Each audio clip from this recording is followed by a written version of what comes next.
All right, so for today, I'm going to be reviewing the shoes that I have on my feet right here, which are the Vivobarefoot Iffy Gs, right? These are more their off-road shoes is what they tout them as.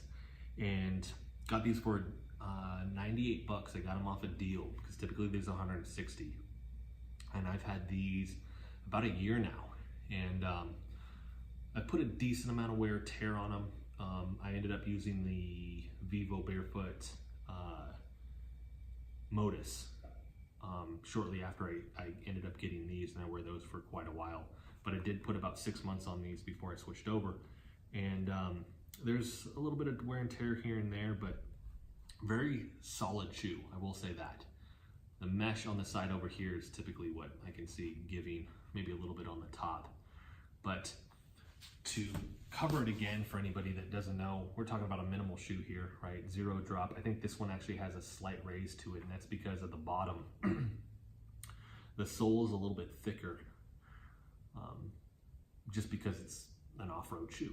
They're expecting that you're doing some type of trail running or something like that, and you're wanting a little bit more protection between your foot and the surface of ground that you're running on. Now, with that, like I said, it might have a little bit less than zero drop, but with that's going to be because of the cushion here. Other than that, it should be, for the most part, flat shoe.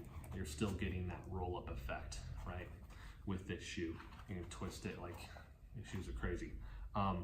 Wide toe box with this. The laces are different. They do come with regular laces, but this, you put your foot in it and then you just cinch this up. Pretty cool. Although the thing I have noticed, I have to run it through the top part here, because if I don't have that, it just like flops. And then at that point, you're either gonna step on it, somebody else is, you're gonna get it caught in something.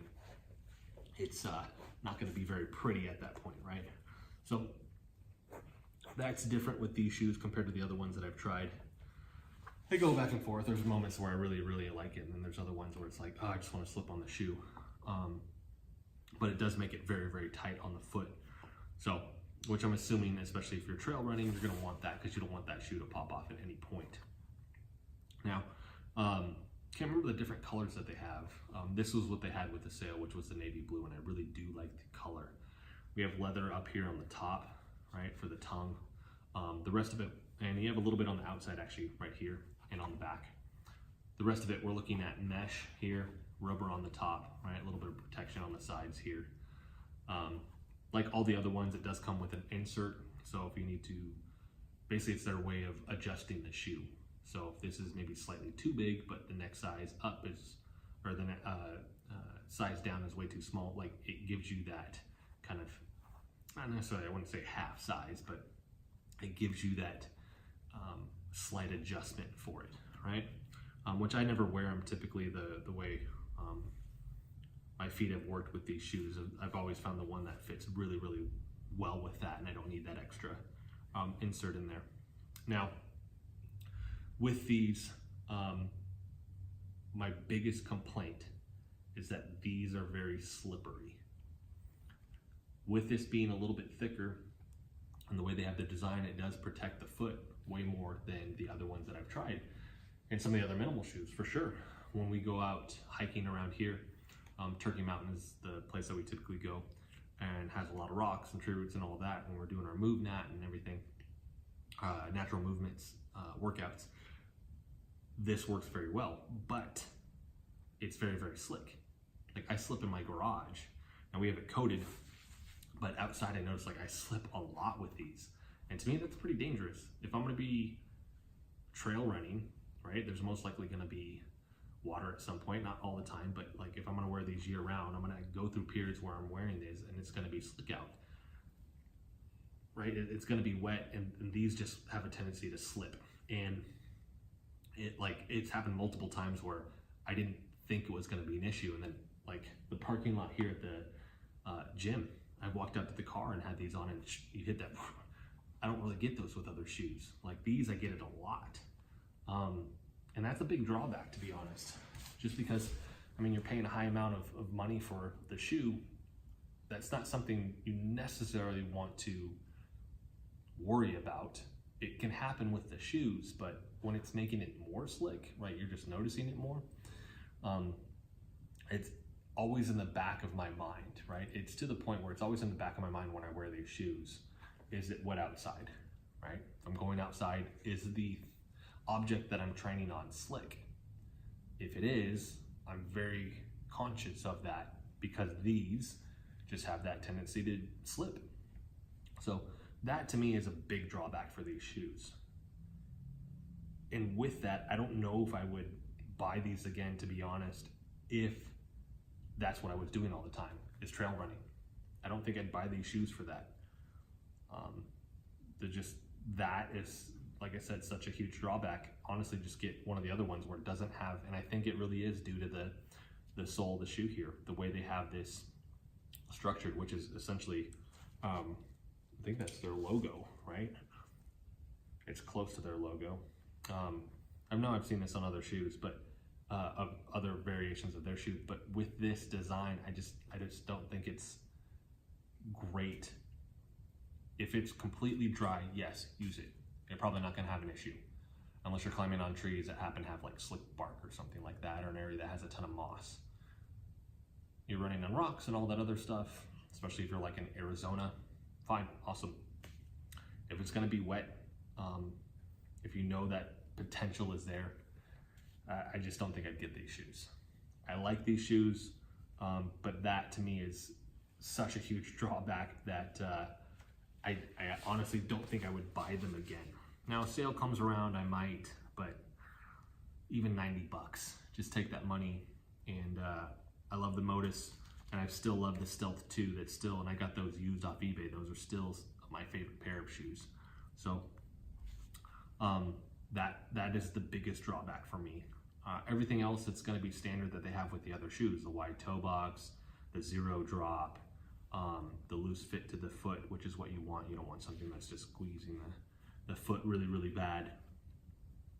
They're extremely light, right? I mean, I think most of their shoes look really, really good. I like the look of the shoes, but they also have to function. And for me, if that's taking away whatever the performance may be, if I'm running, maybe I'm doing parkour, or maybe I'm going outside and I'm doing natural movement in the trees, whatever it may be, or maybe I'm playing a sport, that's gonna affect my decision with that. So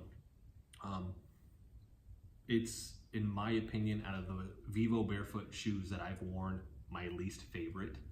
I do like these shoes. I wear them still. I still want to get my miles out of them, but it's not a shoe that I would necessarily buy again. I'd still look at the Stealth 2, especially if you're training. Like if I'm going to the gym, and I've trained in these, I do workouts and all that other stuff, like regular, maybe strength training, not just parkour and MoveNat. They're decent. They're on the rubber, they're gonna be fine. So if you're just gonna do that would be fine too. That way you can get that minimal shoe. You can do your deadlifts and squats and everything else with them. It'll be completely fine. If you're getting them with the very specific intention of going outside and all of that, be wary.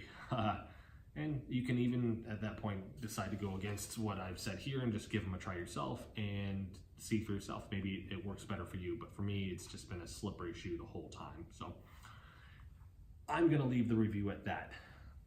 Very specific with who this shoe is intended for. Very mindful of the fact that it can be very slippery.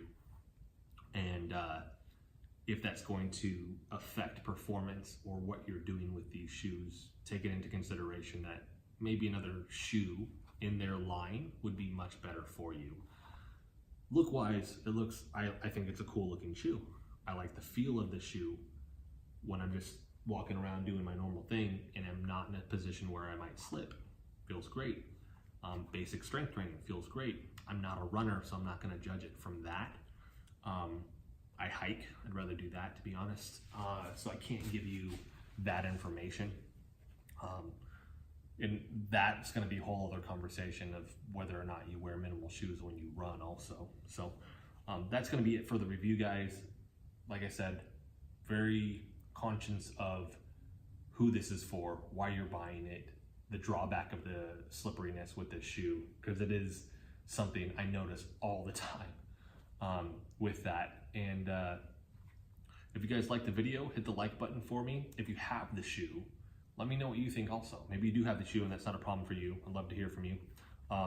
Or maybe there's questions that you have about this that I didn't quite answer that maybe would help you also make that decision. So thank you guys so much for watching. Hit the subscribe button if you want to continue to follow along with all of my content, and check back soon for more videos.